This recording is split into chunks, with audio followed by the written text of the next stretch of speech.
안녕하세요. 엔지니어 팀입니다. 노스볼트 이야기 한 번 더 해보겠습니다. 자, 파산 신청을 했죠. 챕터 11이라고 하는데 공식적으로 현재 나왔습니다. 9시간 정도 전인데요. 이 노스볼트 사항을 다루는 이유는 한국 배터리 산업에 영향을 주고 있고요. 이런 사례들이 유럽 배터리라든지 최근에 보면 빈페스트 같은 베트남 배터리, 그 다음에 인도도 배터리 공장들이 지금 들어옵니다. 그리고 미국 배터리도 한국 외에 다른 기업들과의 이런 것들이 있죠. 이런 상황들이 향후 어떻게 전개될 건가를 추정해 볼 수 있기 때문입니다. 하여튼 지금 상황 보시죠. 노스볼트는 파산이라기보다 챕터 11이라는 것이 추가의 신규 자금에 접근할 수 있게 되었다라는 겁니다. 2억 4,500만 달러라고 하는데요. 3천억, 4천억, 많은지 적은지 여기에 실제 투입된 금액이 20조까지 제가 봤거든요. 근데 그 돈은 다 어디로 갔을까요? 이런 부분도 지금 조금 쟁점이 있습니다. 그리고 이제 노스볼트가 이 구조가 있는데 본사가 A, B라고 하는 게 있고 몇 개 산하 기업들이 있습니다. 이 산하 기업들이 한두 개가 지금 파산이 되고 있는 상황이죠. 그리고 지금 CEO 변경이 되고 있는데 여기는 보면 조직을 운영하고 고객에게 계속 납품하는 등 공급업체에게 의무를 이행한다. 이게 한국에 여기 장비 공급하는 업체들도 있죠. 양극재도 있고 이거를 지불할 것이다. 25년 1분기에 절차를 마무리할 예정이다라는 겁니다. 이게 된다고 하면 미지급금을 받을 수 있을까요? 자, 이런 부분들. 그러면 향후 계약이 이행될 수 있을 것인가? K배터리의 밸류 체인들도 상당히 지금 유심히 바라보는 내용일 겁니다. 일단 이 상황에 대해서 유럽 배터리 시장, 이거를 스웨덴만 보는 게 아니고요. 유럽 전체로 봅니다. 유럽의 배터리 산업, 이 노스볼트가 그렇게 되어 있거든요. 그래서 노스볼트가 필요하다. 유럽 입장에서 이런 느낌이 있고, 그리고 노스볼트 CEO가 피터 칼슨이거든요. 여기 이제 CATL의 CEO 로빈 정과 이제 비교를 했죠. 로빈 정은 화학 베이스의 전문가입니다. 근데 피터 칼슨은 경영 쪽이죠. 이게 지금 비교가 되었는데 이거 자체가 잘못됐다는 거죠. 어떻게 생각하면 최근에 삼성전자에서의 반도체의 문제는 반도체 전문가가 CEO가 아니기 때문이다. 이런 이슈들이 최근에 있죠. 좀 더 전문가여야 된다. 이제 경영으로 할 수 있는 상황이 특히 배터리 산업은 아니다. 이런 것까지 짚고 있습니다. 이게 한국의 기업들 상황과도 다 연결됩니다. 사실 이제 피터 칼슨이라는 인물은 유럽 내에서 노스볼트 내에서도 대단히 유명한 인물인 걸로 보입니다. 어쨌든 자기는 많은 돈을 벌은 걸로 나옵니다. 이 부분이 향후에 좀 문제가 될 수 있다. 이런 공격성 댓글도 또 꽤 많습니다. 그리고 보면 여기도 나오죠. 유럽 같은 경우에 중국을 대상으로 하는 거죠. 중국 배터리가 들어오기 때문에 막아야 된다. 노스볼트를 살림으로써. 사실 피터 칼슨의 사임은 며칠 되었는데 이 내용을 보면 조금 애매한 부분이 있는데 ETT라는 내 회장직을 벗어났다. 근데 본사는 AB거든요. 그리고 실제 이 ETT가 가장 지금 큰 공장입니다. 나머지는 짓고 있고요. 새로 들어온 회장은 폴 오더넬이다. 이 사람은 블랙락 등에서 구조조정 전문가입니다. 이 사람은 구조조정을 하러 온 사람이지 챕터 10이라는 미국 기업 구조조정 절차에 경험이 있는 사람이 들어온 겁니다. 이게 조금 보면 노스볼트를 살리는 입장이냐 죽이는 입장이냐 또 애매한 상황입니다. 사실은. 또 보면 여기 피터 칼슨은 모회사인 AB의 CEO로 남는다 이렇게 되어 있거든요. 이 부분도 명확하지는 않는 걸로 보입니다. 어떻든 지금 전체적인 상황을 보면 피터 칼슨은 노스볼트에서 떠날 것이다. 이런 식으로 이제 표현이 되더라고요. 챕터 11은 무엇인가? 재정과 운영을 재편하는 동안에도 생산을 할 수 있다. 기능을 유지할 수는 있다. 재편 계획을 다시 세우기 위해서 결정하는데 채권자의 최대 이익을 위해서 하는 것이죠.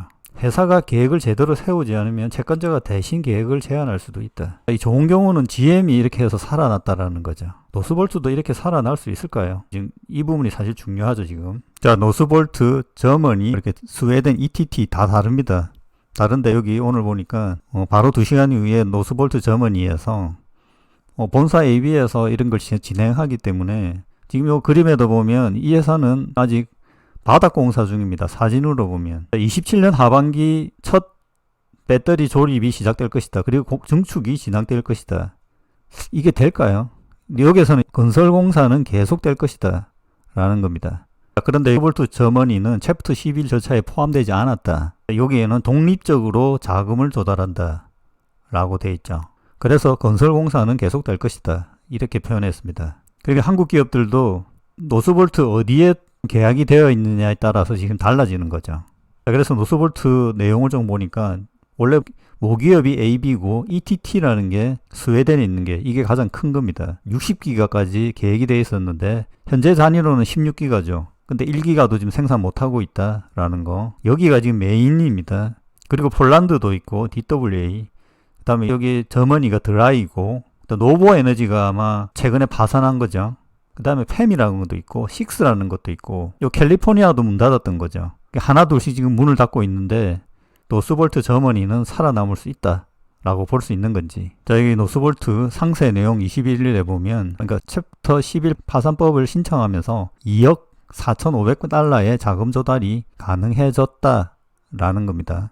여기도 보면 노스볼트 AB도 되고 자회사 일부 이렇게 있죠. ETT가 아마 들어간 것 같고 저머니는 안 들어갔다 이렇게 표현한 거죠. 스웨덴 주력 기가 팩토리인 ETT와 랩은 고객과의 약속을 이행하기 위해 생산을 늘리는 동안 계속 운영될 것이다. 여기가 아마 폭스바겐 공급을 하는 데일 걸로 알고 있습니다. BMW는 지금 현재 끝났기 때문에 이게 운영되기 때문에 여기에 공급되는 양극재인 경우도 있고요. 지금 현재 들어가는 배터리는 양극재는 어떤 건지는 모르겠습니다. 25년 1분기에 구조조정 프로세스가 완료되는데 이때 다시 신규 자금 투입에 대한 투입을 할 건지 말 건지를 결정하게 되겠죠.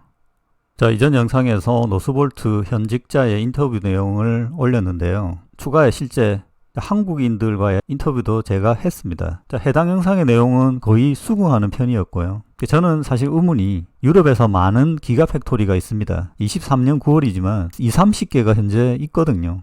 주력은 지금 한국 배터리지만 CATL도 있고 테슬라도 현재 지금 계획 중이잖아요. 이런 유럽에서의 배터리 산업이 어떻게 될 것인가. 노스볼트 사례로 보면 쉽지 않아 보입니다. 그 영상에서 중국 우시 리드 장비의 문제점이 거론되었는데요. 실제 중국에서 우시 리드 장비를 그렇게 높게 평가하지는 않는다고 합니다. 하지만 해외 영업에서는 우시 리드의 영업력이 상당하다는 겁니다. 중국 사람들의 영업력이 꽤 잘합니다. 영어도 잘하고요. 한국 사람들하고도 또 다릅니다. 중국 사람들도 사실 레벨이 여러 가지거든요. 그런 사람들이 해외에서 활동하기 때문에 유럽에서는 중국 기술에 대해서 혹하는 경우가 꽤 있다고 합니다. 그런데 실제 기술을 받아들였을 때 또 쉽지 않다는 거죠. 실제 중국 애들이 기술을 가르쳐 주지 않는 경우도 있고 실제 기술이 없는 경우도 꽤 많다고 합니다. 지금 로스볼트도 우시 리드와의 결합에서 기술 협력이 잘 안 된 거죠. CATL도 우시 리드와의 경험을 통해서 자체적인 장비 기업들을 거느리고 있다고 합니다. 이런 형태는 한국, LG, 삼성이 주로 하던 방식이죠. 2차전지 산업에서는 현재 한국의 방법을 중국 기업들도 적용했고 이것을 성공한 기업이 현재 살아남은 겁니다. 그런데 유럽에서의 환경은 다르죠.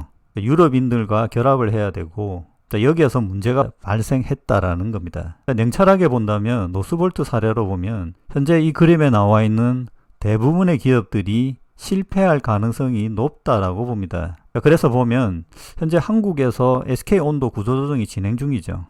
그래서 몇몇 꽤 인력들이 유럽으로 진출할 가능성도 있습니다. 배터리 전문가들이 지금 현재 해외로 가는 거에 대해서 신중해야 되지 않을까. 1, 2년 사이에 많은 기업들이 유럽에서 사라질 걸로 봅니다.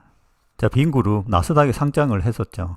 상당한 이벤트가 있었는데 아직까지 베트남의 정부의 지원을 받는 기업이기 때문에 쉽게 없어지지는 않을 겁니다. 하지만 이 기업도 배터리를 만들었거든요. 유럽과 다르게 베트남이면 한국, 그 다음에 이제 중국하고도 연결되어 있고 베트남 인력 자체들도 꽤 열심히 하는 편이죠. 그런데 여기에도 1차적으로 배터리 생산에 실패를 했습니다. 최근에 중국 고션 하이테크와 합작을 해서 두 번째 배터리 공장을 만든다. 이게 23년 10월이었거든요. 투자 금액도 6조였습니다. 이게 현재 어떻게 진행되었을까요? 제가 알기로는 대규모 축소가 진행되고 있는 걸로 알고 있습니다. 그리고 인도죠. 인도에 최근에 보면 배터리 생산이 시작된 기업이 오라입니다. 4680 원통형 배터리를 생산합니다. 최신 기술이죠. 그리고 올해 6월 종고체까지 한다고 합니다. 자, 인도도 어떤 상황이 발생할까요? 향후에 중국처럼 배터리 굴기를 성공할 수 있을까요? 인도도 중국 기업이 바로 들어오는 것을 원하지 않고 한국 기업들도 마찬가지입니다. 인도 기업들과 합작을 통해서 하는 방법을 원하는데요. 자, 지금 노스볼트, 베트남 빈페스트, 그리고 인도까지. 인도도 아주 확실히 가능하다라고 긍정적으로만 볼 수 없을 걸로 봅니다. 자, 여기에 K배터리에게, 한국 배터리에게 기회가 있을 것인지, 중국에게 기회가 있을 것인지, 자, 이런 상황이 현재 전개되고 있을 것으로 봅니다. 자, 하여튼 노스볼트 상황 향후에 또 다룰 것으로 예상되고요. 자, K배터리 화이팅 하길 바랍니다. 자, 마치겠습니다.